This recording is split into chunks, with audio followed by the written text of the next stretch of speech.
Okay.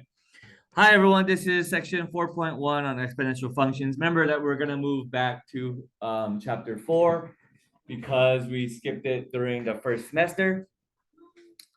The essential questions for today are: what are exponential functions? How do you graph an exponential function?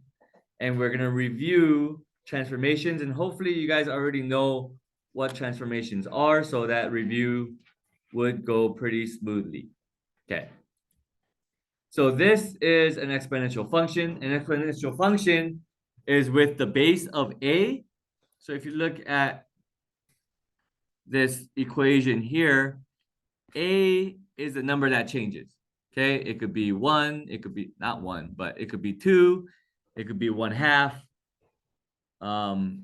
It could be any number to the x power. Okay, so your variables x and y, you can rewrite this as y equals a to the x power. Okay, so I have two examples here, one with the red graph and one with the y graph or the blue graph. The red line is y to the third, or y equals 3 to the x power. Okay, so if we end up with x equals -2, -1, 0, 1, 2 here, right? And we just plug it in. Remember that 3 to the -2 power, when there's a negative power, we're going to take that reciprocal, right? So it's 1 over 3 squared, which is 1 over 9. And that's why this first box for my y value is 1 over 9. Okay, doing the same thing with -1. Plug in -1 in for x here, and we get 1/3. Anything to the 0 power equals 1. Anything to the first power is whatever that anything is, right? 3 in this case. 3 squared would be 9. And you guys see that graph increasing from left to right, right? And honestly, class, that 0, 1 will always be a part of your parent function. Okay, parent function meaning just the bare minimum, the general function, right, without any transformations.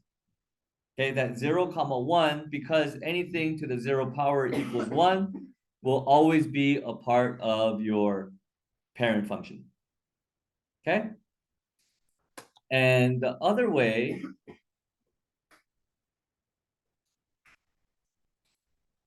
if you look at y equals 1/3 to the x power, as x increases, right, to 1, 2, 3, 4, 5, y will always decrease because your a value, right, is a fraction, right? It's between 0 and 1, right? It's a fraction.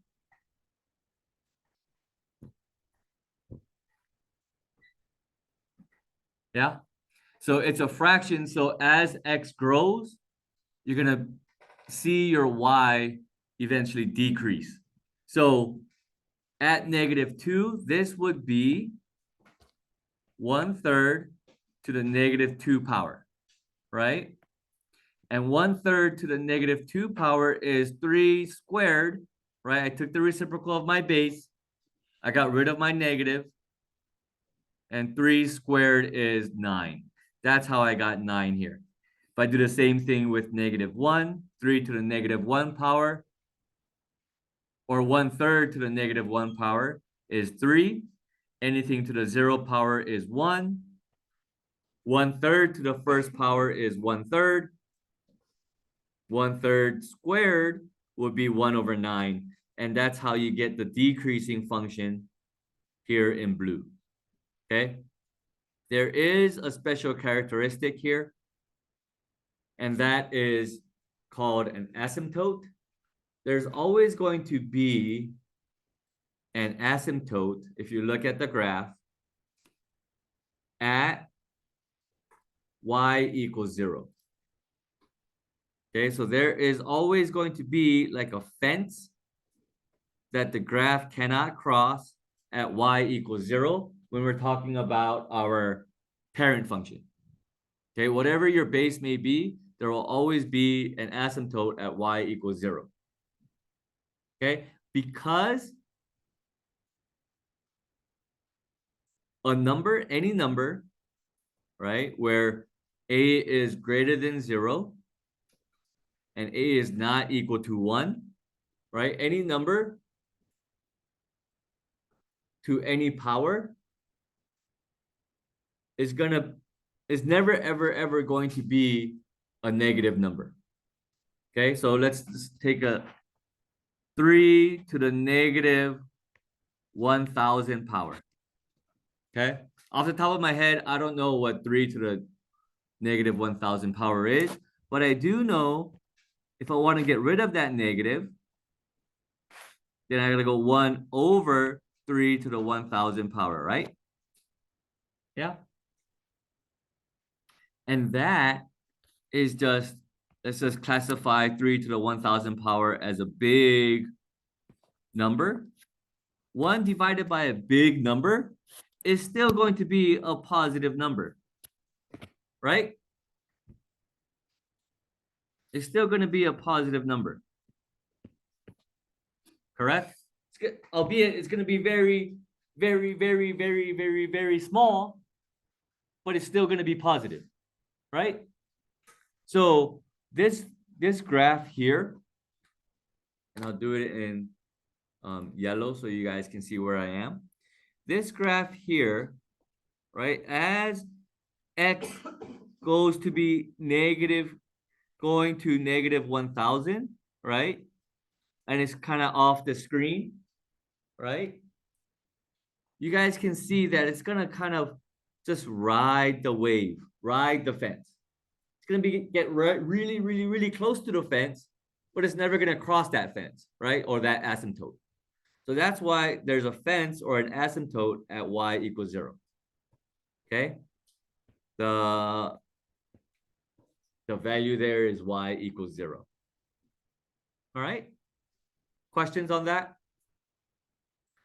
And honestly, the last thing on this presentation, yeah, is talking about that y equals 0. Okay, that asymptote. And talking about transformations. Okay.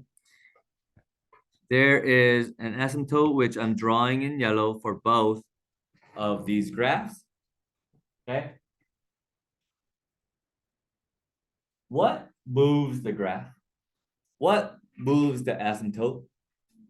Will a vertical stretch, when you're multiplying, right, a number to the parent function, is going to be a vertical stretch or compress, or a horizontal stretch or compress, correct? And when we're doing that, it does not change the asymptote. The asymptote will still be at y equals 0, right? When we're adding or subtracting either to the x or to the y, it's going to be a shift. Vertical shift if it's to the y, a horizontal shift if it's to the x. So what will move this fence or this asymptote is essentially if you're adding to the y. So if you're doing a vertical shift up or down, it will change this asymptote, correct? And I'll show you guys examples when we do our delta math. But that line only changes when we're doing vertical shifting, okay? Even horizontal shifting would not change this line. Okay, it will just be moving left or right. It's still the line, it goes on forever. All right? Questions on that? No? Okay. All right. Now switching gears to our delta math. If you look here, we have two skills that we have to complete, right? This first one, graph the function y equals 2 to the x plus 2 power minus 3. Now our first question is, and then we have a table of values, right? So they kind of graph it for us. What is my asymptote? Or a better question is, what represents in this function here, what represents a vertical shift? What number? The -3, right? This guy here. Yeah. So my asymptote equation would just be y equals -3. Okay, and you guys can see the table of functions, right? It's at -10, it gets really close to y equals -3. Yeah, it kind of rides that wave. Okay, so it's at -3, but the better way to remember it is the vertical shift, right? Where it's that -3 that represents that vertical shift. Okay, so it's essentially what we're adding or subtracting outside of my function. Okay, so it's y equals -3, and if you just click next, that line will just automatically populate. Okay, will be shown.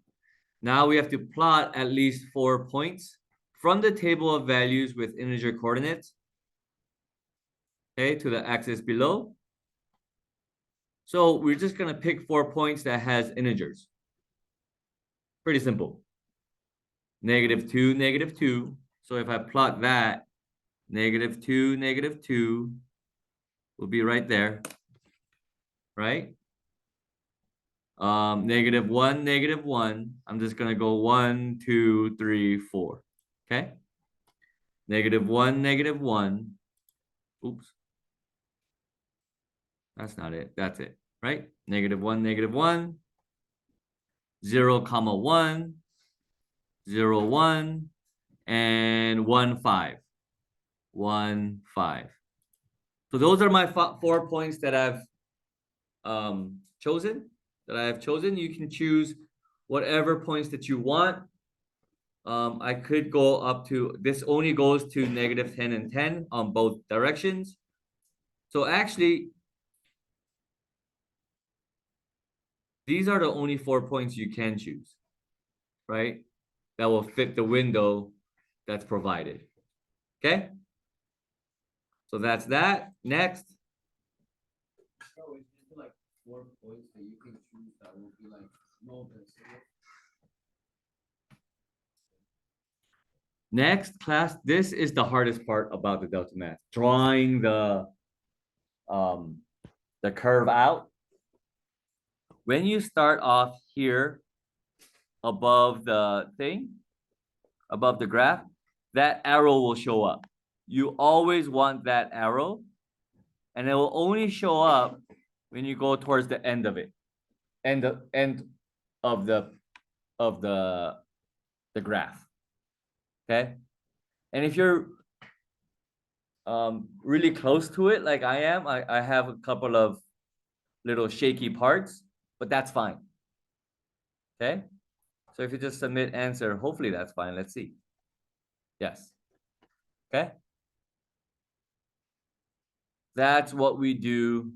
And you see how their graph, the actual graph, goes a little bit steeper into -3 and a little bit to the right up here. That's fine. Okay. All right. Let's try another one. Y equals 1/2 x minus 1 minus 7. So what is my equation of my asymptote? at that. Y equals -7, right? Because that -7 represents the vertical shift down 7. Okay? So then you press next, and then it populates again, and then you just pick 4 points. Here I can pick 1, 2, 3, 4, 5 points. And it says plot at least 5 points, right?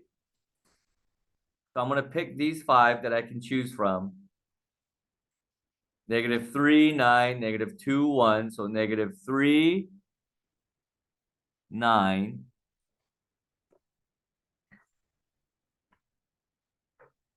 -2, 1. -1, -3. -1, -3. 0, -5. And 1, comma, -6. Right? Those are my 5 points that I can choose from. Okay, just to make this a little bigger. And if you click next, then that pencil shows up. Start from here. Go, hopefully that little hiccup that I'm trying to do this with my mouse, not with my pen that I have, my stylus. So you guys can see how shaky it can be. Hopefully they accept this answer, and yes, they do. Okay? So it's pretty simple with that table, right? Yeah. Now, what we're gonna do is I'm gonna show you guys without the table. Okay? So first, let's here y equals 2 to the x minus 1 minus 7. What's my y, or what's my asymptote? -7, right? Y equals -7, right? Because that represents my vertical shift. Okay? And it populates again. But now there's no table. So what we're gonna do is create one ourselves. Okay? So start off with the parent function. So in green here, I'm gonna go y equals 2 to the x power. Okay? So x and y, I'm gonna choose -2, -1, 0, 1, and 2. Just for right now. Okay? I know 0, anything to the 0 power is 1. And I need 5 points. Okay? Keep that in mind. I do need 5 points.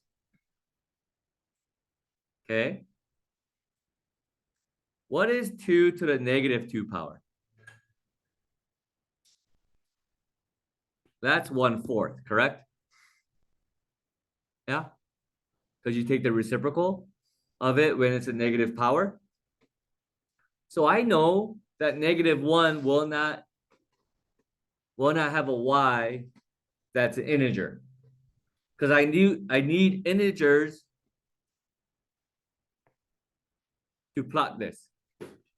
Okay? So instead of -2 and -1, which I'm just gonna cancel out, I'm gonna go 1, 2, 3. 1, 2, 3,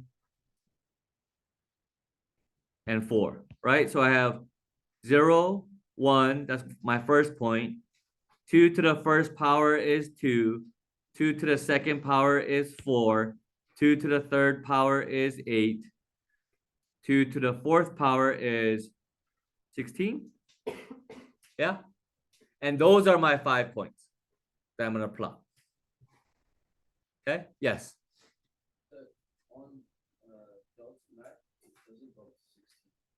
It doesn't go up to 16, no. You're right. But I'm not done yet. Are we? Are we done? Because we just plotted, right?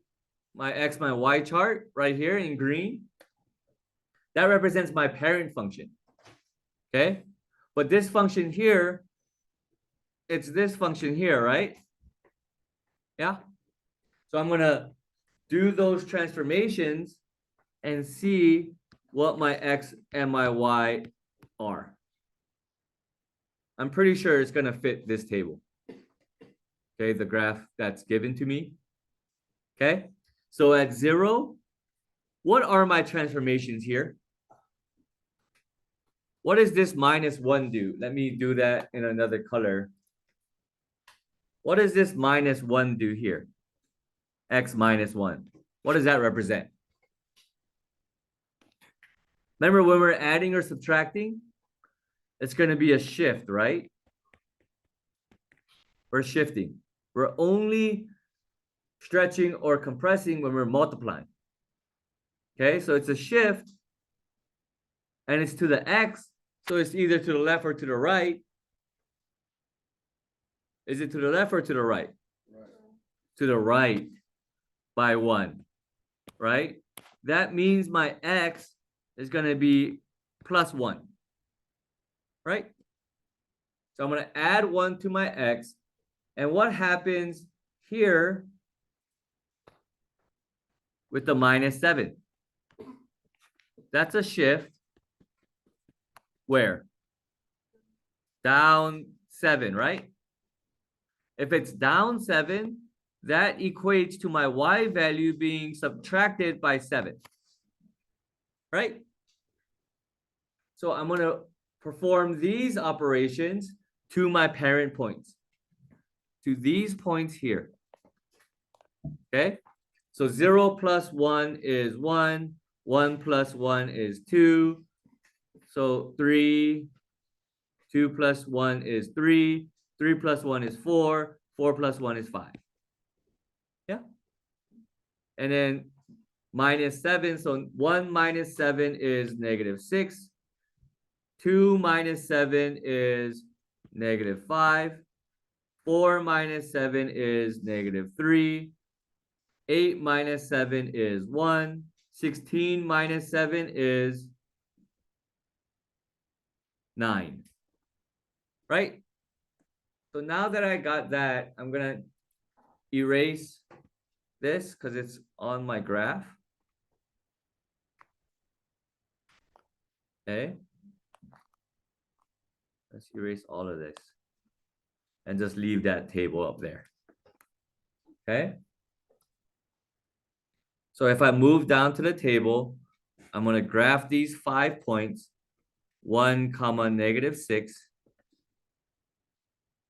2, -5, 3, -3, 4, 1, and 5, 9. Okay, and it does fit. Okay. And then we just do the same thing with the pencil.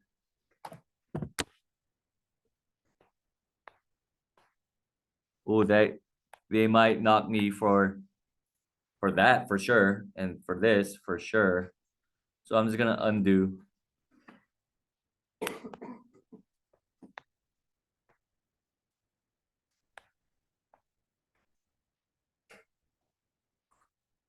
I made that same mistake.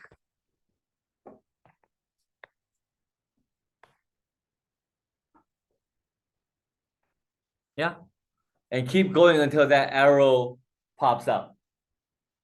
Okay, and you press submit answer. Yes, there it is. Okay, all right, and it shows us the table that you guys would have had if we were doing that other skill, right? And these are the 5 points that we used, that we came up with. Okay, let's do another one, and then that'll be the class. But I do want to do one there. Okay, let's do this one where my base is a fraction. Okay, it's 1/2. So first, what is the equation? Y equals -10. Right, so it's all the way down here at -10. Okay, so it is 1/2. So if my base is 1/2, do I want negative x values or do I want positive x values to get whole number y values? To get integer y values. Oh, I thought you were looking. Negative, right? Because you want that fraction to, you want to take the reciprocal of that fraction, right? You want to flip that fraction, right? The 1/2. So I want negative numbers. I know that I want to start off with 0 down here, -1, -2, -3, -4. Those are 5 points. Yeah. So 0, I am graphing, this table represents 1/2 to the x power, right? 0 or 1/2 to the 0 power is 1. 1/2 to the -1 power is 2. 1/2 to the negative second power is 4, 8, and 16. So we got the same thing, right? Just in different order. Okay. And then just jumping to my function, x and y. What does this +4 do? It goes to the left 4 units, correct? So if it goes to the left 4 units, I am subtracting my x value by 4, right? What does this -10 do here? It's a vertical shift down 10 units, right? So I'm subtracting this by 10. I'm going to perform these operations on this table of values here. Okay, so -4 minus 4, that's -8. -3 minus 4, that's -7, -6, -5, and -4. Right? 16 minus 10 is 6. 8 minus 10 is -2. 4 minus 10 is -6. 2 minus 10 is -8. 1 minus 10 is -9. So I got my table of values in orange. Okay. I think I just have to erase these two. Right? And then if I plot these 5 points, -8, 6, -7, -2, -6, -6, -5, -8, and -4, -9, right? I have my 5 points there. It does look exponential, so I'm good with that. And then start off at the edge.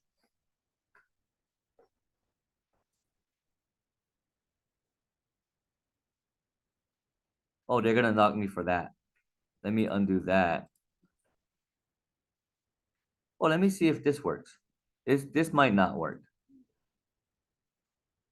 No. So I'm gonna undo that and start over.